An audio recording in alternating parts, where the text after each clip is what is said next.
Hello YouTube. This little Python script here will help us to check validity of IP address.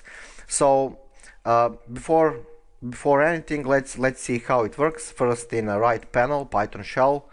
So let's run our script, and that's about it. Let's enter some IP. Localhost is fine. See, IP valid. That's cool. And now let's enter something totally insane, like 555.66.88. So IP is not valid. Now you can use this script, to in this format, or you can change it to, if you have textual file with a lot of IP addresses, you can disregard those that are not. You can enter those that are valid into database, into another textual file, something like that. We will go out from loop with Q. See, when we enter Q, the script is done. Okay, now the reason we have OS module here is because we are calling systems. We are calling system because we want a clear screen. Now you can see that right here, but if you go to terminal or command prompt, whatever you have, so cd python, and let's run this script. Python, what's the name? IP check py. See, really nice feature, clear screen, because you don't wanna clutter your working environment. Local host is fine, and this is of course wrong, so result will be IP not valid.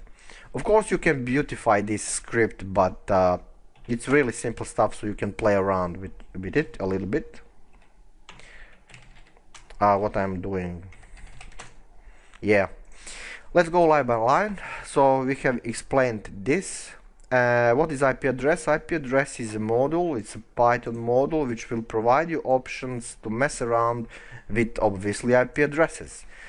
Now what we needed from this module is this option here, this command IP. What's the term in English for this? Lower underscore.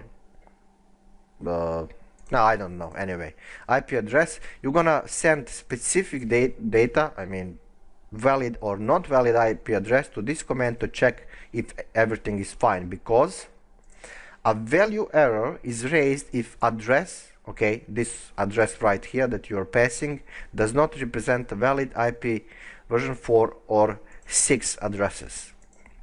So that's the theory, that's the model you need. Really simple stuff. Excellent model to play around with IP addresses and many other things. We have here while loop, constantly running with true. So every time when you wanna something to go into loop, you're gonna use something like this, while true, and then some operations. And then at the end of the script you need to have some kind of possibility to escape, either when operation is done or when user enter some command.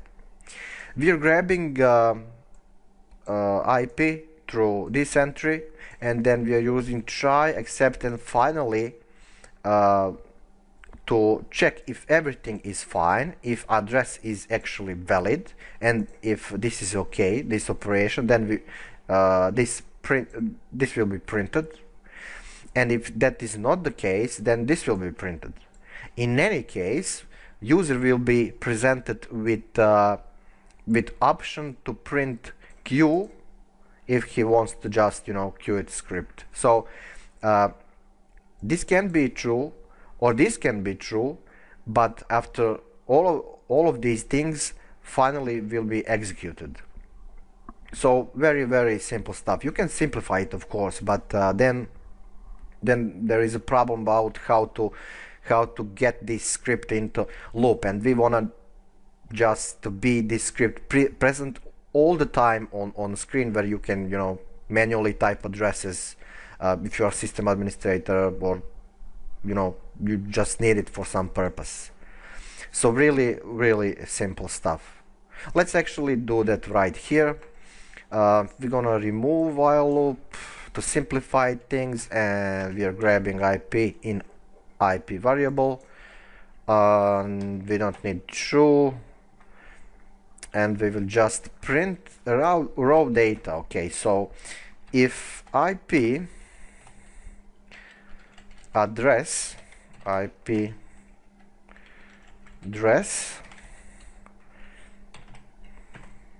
we will print okay, else we will print that's wrong or IP wrong, something like that. It's really not important. So let's run it. IP validity check, localhost, name IP address is not, oh yeah, that's the error. Let's run it again. Everything is fine. Let's run it again to enter something bogus. 666.555 blah blah blah 111. So this address does not appear to be an IP4 or 6 valid address. So it will actually work, but I think it's better to have while loop, because maybe you have 100 IP addresses daily to check. I don't know what you're doing. Yet it's important that you can use this script for whatever you like. You can change it. You can pass it to another script, create some kind of reports. I don't know. So anyway, thank you for watching. As always, thank you for support, for subscription, and see you next tutorials.